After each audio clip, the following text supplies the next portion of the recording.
everybody for coming. Today we've held in Parliament an important summit of the leadership of general practice in Victoria.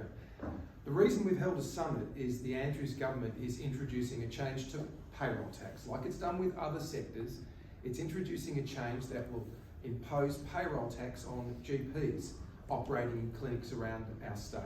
And the reason we brought together leaders, including the AMA, the Royal Australian College of General Practitioners, and the Australian GP Alliance, and actual general practitioners here today, is we wanted to hear directly from them. We've been talking to them over recent months, but it's reached a point where this change to payroll tax that Daniel Andrews wants to introduce represents possibly the greatest single threat to primary care in recent times in this state. We heard this morning, and you'll hear from our representatives here today, what Daniel Andrews is proposing by imposing this payroll tax change will be a threat to primary care.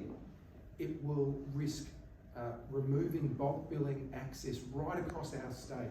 It will impose intolerable burdens on our emergency departments if people who don't have an opportunity to visit their GP will go to an emergency department. That's what we're hearing today. You'll hear from some of our representatives, but what they will tell you is just how desperate the situation is for many clinics around our state. Primary care is an important part of healthcare in our state. It means that people who go to see their doctor are less likely to ever need to go to an emergency department or take up a hospital bed. And with that in mind, Daniel Andrews wants to introduce a payroll tax that will apply to GPs that will drive down bulk billing rates. It will lift out-of-pocket costs for all Victorians, wherever they live. It will impose great burdens on our emergency departments, and it will discourage young graduates from looking at general practice as a career path for them. This change must stop. This payroll tax should not be introduced, and Daniel Andrews and his government need quickly to assure the sector that they will not proceed with this payroll tax, because ultimately, if they introduce this payroll tax and work through with it as they are intending to, Victorians will pay the price, and we'll see that reflected in our health system. I'll hand over to Georgie, and then we'll ask some of our representatives to say a few words. Georgie, over to you. Thanks, JP. Victoria's health system is under so much pressure and stress already. This health tax that will be applied is going to have a massive impact on Victorian patients. The Victorian government is going to impose this health tax on GP clinics, on other allied health professionals, and it will be Victorian patients that will lose out. We've got a health system that cannot manage now. When GP clinics close their doors, when bulk billing goes, those patients are going to flood to our acute health system. It will not cope. Daniel Andrews needs to reverse this health tax. Thanks, Georgie. Now, I might call on Anita from the Royal Australian College of GPs. Thank you very much. So I can't emphasise enough what a terrible precipice Victoria is on at the moment. And if we proceed with the application of this tax, we estimate that up to 30% of general practices within our state will close, and that going forward there will be significant out-of-pocket expenses added to every single medical service that is delivered by GPs throughout the whole state. I would like to emphasise that general practice does pay payroll tax on their employees, but we remain firm in our position that the tenant doctors who consult out of those premises are not employees, and therefore this payroll tax should not apply to medical services that are rendered to Victorians. If we find that this tax goes ahead, then we're looking at a totally unsustainable health system in Victoria. We will not see any general practices springing up where they have closed. We will not have as many graduates becoming general practitioners, and the cost to the Victorian health payer will go up by orders of magnitude more than what is generated in payroll tax when all of those surplus patients go into the tertiary healthcare system. So I hope that today makes for a change in the approach to this issue so that we can safeguard the future. Thank you, Anita. We will call now on Mukesh. I'm Mukesh Aikwal, I'm a GP in the Western Suburbs, and I chair AMA Victoria's Council. We've come together with a group of the GP Peaks, which is the RACGP, AMA Victoria, the Australian General Practice Alliance, and the GP Business Council, which is the owners of the chains. There's a large number of GPs here in the room from all across Victoria because this is a real problem. We thought there might have been a problem, now we actually know that there is one. This health tax is a stealth tax. You don't see it coming, it's quiet, and it's deliver a massive payroll, destroying healthcare as we know it in this state. If general practitioners close, which they will be resigning, they'll be closing their practices because they can't afford this. If they close, there will be nowhere else to go apart from the hospital sector. We all know what a terrible situation that is at the moment in our hospital sector. And the cost of providing services in the hospital sector is a magnitude of 10 times what it costs in general practice. The cost for this will not be made up by the cost raised by providing the payroll tax.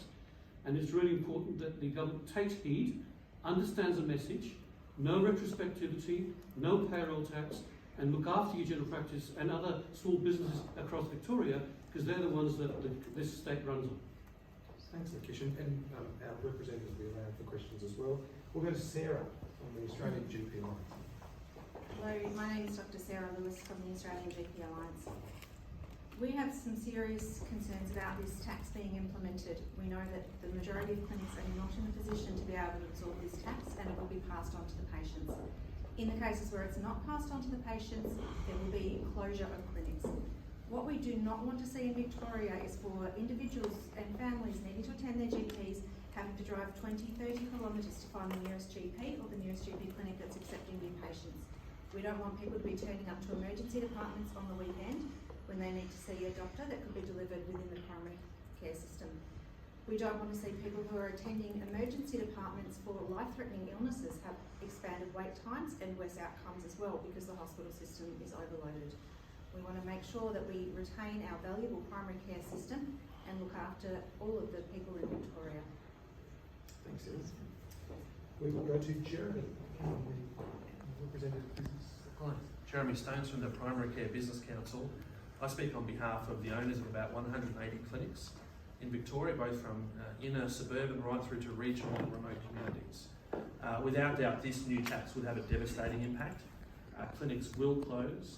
The price, the out-of-pocket fee to see a doctor will increase. But perhaps more concerningly, the most vulnerable will no longer have access to bulk bill visits to your GP. Doctors will be forced to pass on this cost, a significant cost. Doctors don't want to do this, they will have no choice. Bulk billing disappears overnight. Thanks, Jeremy. And our final will be Hassan. Your story. Yes, hello, I'm Dr. Hussain. I work in the northern suburbs of Melbourne. Just have one single medical practice. I'm here today on behalf of my patients because we've been hit by the sick tax from the government, and we've been asked to pay, or demanded to pay, I should say, nearly $500,000. We have 1 week to say yes or no, and if we say no, we've received a letter that says your clinic will be shut down. We service over 40,000 services to patients in our area, and I don't know what they're going to be doing. I have no more to say. Thanks, Hassan. Members of the meeting, what we might do is you may have some other issues of the day that you want to ask about. So can I perhaps suggest that if you've got questions for any of our representatives, we might deal with that now, and then we can move. Hassan? Hassan, when were you told how much you would need to pay? We've run through a process with the State Revenue Office. We've appealed the case using the provisions that are there, but there's been no talk at all. So how long has that process been? When were you first told that you have to pay? This was last year. Last year. Yeah, and we've been going through the process. We've spent tens of thousands of dollars trying to deal with the process, and we're now in a situation where we're at the last stage. And as I said, we've got less than 2 weeks, and the letter says they will liquidate the practice if we don't pay. And what is the basis of their demand? Well, what they're demanding is that they classify the doctors that work, that provide services at the practice as employees of the clinic. The reality is that we have doctors who are employees of the practice, and we also have what we call independent contractor doctors. There's a clear difference between the two. Now, I'm not a lawyer, I'm not a solicitor, so I'm not here to say to you what the law says. But to layperson's understanding, our employees, we employ them, we have a contract with them, they get annual leave, sick leave, superannuation, all those things. They have a roster that they work, they have conditions. The independent doctors is the other way around. They come to us to provide a service to the patients. They dictate when they're going to work, when they're not going to work, what hours they're going to work, what time they're going to take off. We have no say in the matter. They tell us what they're going to do, and we provide the services to help them to see the patients. The State Revenue Office somehow thinks that that is an employee. And as a result, they've now gone back for 5 years, retrospectively, and applied a tax which just doesn't make any sense. So $500,000. Nearly $500,000. What's the turnover of your clinics? Is that a substantial amount? Turnover for last financial year was about 1.3 million.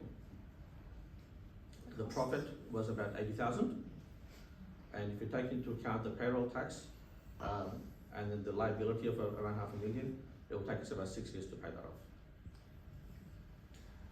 Mukesh, Sarah, or Anita, I'm not sure if you want to talk about some of the technical aspects, if someone wants to provide a summary, because I think for the media that might be a good thing. Anita, you should quickly maybe address that point of why this is happening now.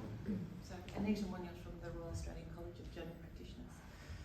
So the idea is the difference between what is an employee and what is an independent contractor or tenant doctor. And so most GPs in the state, 97% of GPs are tenant doctors. So a GP like myself, I don't receive any benefits in terms of annual leave, sick leave, insurance benefits, etc. But I am free and able to set the terms in which I work, the hours and the days, etc.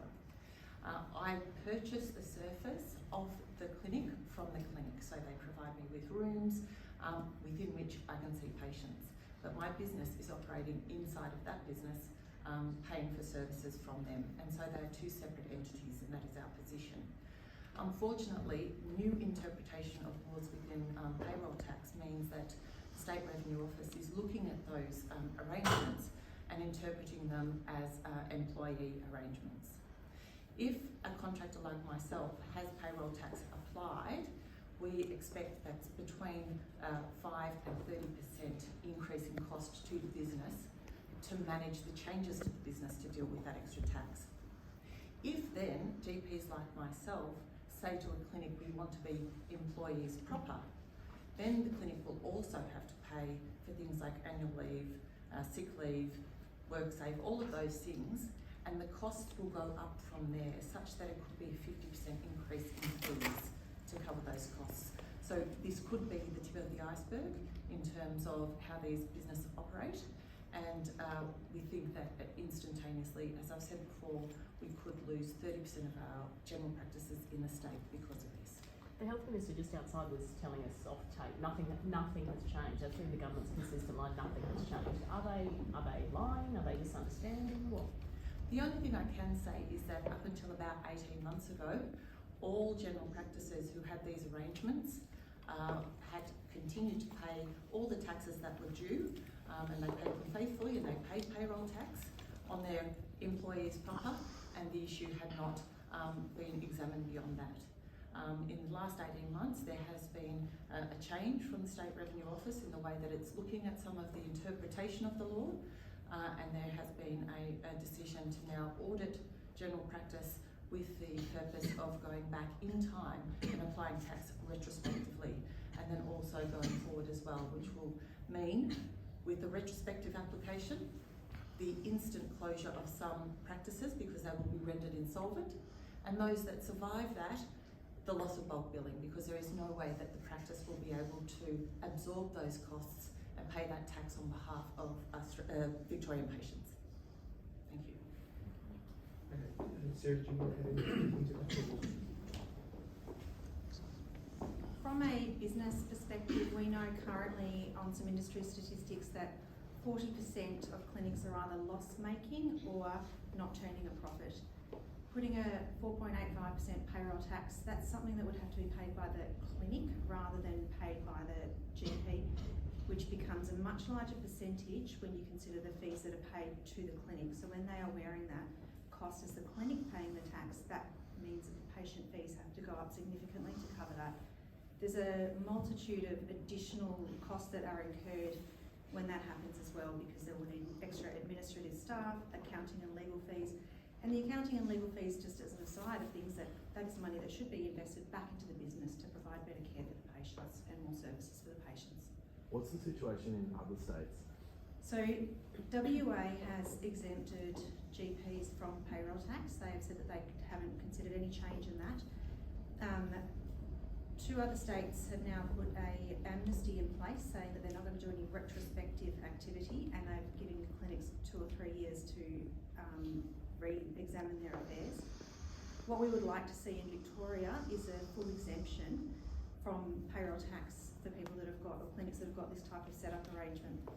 The exemption will allow as well, with the new federal reforms, with the My Medicare coming in, greater flexibility to be able to set up the clinics in a way that really helps the patients without having to make sure that we are ultra compliant to avoid having to be found liable for the payroll tax.